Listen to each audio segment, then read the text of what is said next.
আপনারা শুনে থাকবেন যে অনেকের কিন্তু যে ডিজিটাল রেশন কার্ড সেক্ষেত্রে অনেকের কিন্তু ক্যান্সেল হচ্ছে, বাতিল হচ্ছে। তারা কিন্তু রেশনের যে খাদ্য সমগ্র সেটা কিন্তু তারা ডিলারের কাছ থেকে নিতে পারছে না।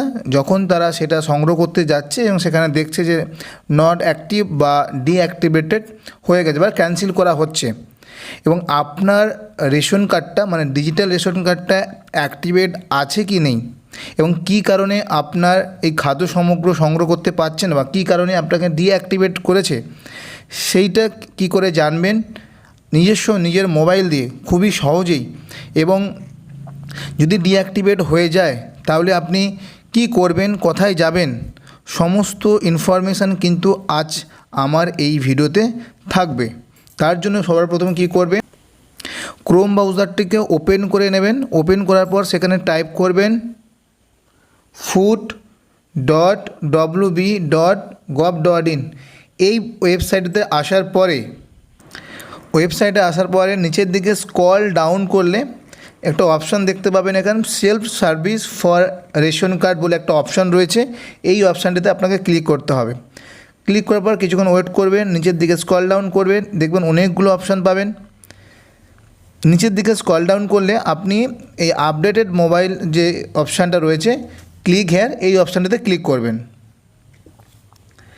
ক্লিক করার পরে এই পেজটা ওপেন হবে। ওপেন করার পর এখান থেকে এন্টার রেশন কার্ড নাম্বার আর একটা ক্যাপচার দেওয়া আছে, এই দুটো ফিল আপ করে নেবেন। তাহলে রেশন কার্ড নাম্বার এবং ক্যাপচারটা দেওয়ার পরে সার্চ যে অপশানটা রয়েছে বা সন্ধান করুন, এই অপশানটাতে ক্লিক করবেন। কিছুক্ষণ ওয়েট করবেন, দেখবেন ঠিক এরকম একটা ইন্টারফেস আসবে যেখানে রেশন কার্ডের পুরো ডিটেলস থাকবে।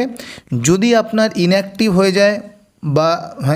হয়ে যায় সেক্ষেত্রে আপনার এই অপশানটা পুরো লাল হয়ে থাকবে। দেখুন এখানে আপনার যে রেশন কার্ডটা আপনার বাতিল যদি হয়ে যায়, আপনি যদি রেশন কার্ড নাম্বার দেওয়ার পরে দেখেন সেটা বাতিল হয়েছে, ডিঅ্যাক্টিভেট বা ইনঅ্যাক্টিভ হয়ে গেছে, তাহলে সেক্ষেত্রে এরকম লাল হয়ে যাবে এবং আপনার পুরো ডিটেলস কিন্তু থাকবে।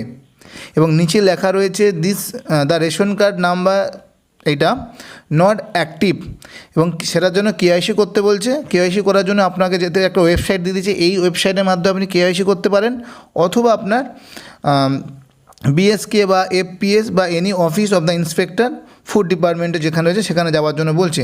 কিন্তু এখানে প্রপার রিজনটা নেই যে আপনার কার্ডটা কী কারণে ইনঅ্যাক্টিভ হয়েছে, সেখানে কিন্তু সেই কারণটা দেয়নি, কিন্তু উপায়টা বলে দিয়েছে আপনাকে কি করতে হবে।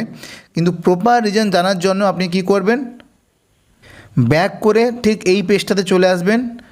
আসার পর এখানে লেখা রয়েছে ইকেওয়াইসি লিঙ্ক আধার টু অ্যাক্টিভেটেড রেশন কার্ড বলে যে অপশানটা রয়েছে এখানে, এই অপশানেতে ক্লিক করবেন। কিছুক্ষণ ওয়েট করবেন। ওয়েট করার পর ঠিক এরকম একটা ইন্টারফেস আসবে যেখানে লেখা আছে link Aadhaar with ration card active ও ডিঅ্যাক্টিভ বলে রেশন কার্ড নাম্বার, এবং সেখানে আপনার কি রয়েছে, এখানে ক্যাপচারটা দিয়ে দিতে হবে আপনাকে। রেশন কার্ডের নাম্বার এবং ক্যাপচারটা দেওয়ার পর এখানে সার্চ অপশানটি ক্লিক করবেন। কী কারণের, এইটা হচ্ছে আসল কারণ যে কী কারণে আপনার যে রেশন কার্ডটা বাতিল হয়েছে। এখানে হচ্ছে present status of ration card is deactivated due to AAY single member, please contact food inspector বা আরও অফিস যেখানে রয়েছে সেখানে গিয়ে কিন্তু যোগাযোগ করতে বলছে। কারণটা কি বলছে যে এই কার্ডটা হচ্ছে AAY কার্ড, অন্তর্দায়ী কার্ড। সেক্ষেত্রে এই কার্ডের যে কতগুলো মেম্বার রয়েছে, একজন মেম্বার রয়েছে বলে এই কার্ডটিকে ডিঅ্যাক্টিভেট করে দিয়েছে। যদি অ্যাক্টিভেটেড করতে চান ওখানে কেওয়াইসি করতে বলছে, অথবা আপনার যে নিকটবর্তী যে ফুড ইন্সপেক্টর অফিস রয়েছে বা বিডিও অফিস রয়েছে সেখানে গিয়ে আপনাকে যোগাযোগ করতে হবে। এইভাবে কিন্তু আপনি খুব সহজেই নিজের মোবাইল দিয়ে এই ওয়েবসাইট থেকে কিন্তু সহজেই আপনি কিন্তু দেখে নিতে পারেন যে আপনার কার্ডটা আদৌ অ্যাক্টিভ আছে কি না, এবং কী কারণে যদি অ্যাক্টিভ না থাকে সেটা কী কারণে অ্যাক্টিভ নেই সেটা আপনি দেখে নিতে পারেন, এবং কী করতে হবে তারও কিন্তু অপশান আপনারা সহজে দেখে নিতে পারেন। ভিডিওটি আজকে এই পর্যন্ত, কথা হবে অন্য কোনো ভিডিওতে। আজকে টাটা, বাই বাই, সবাই ভালো থাকবেন।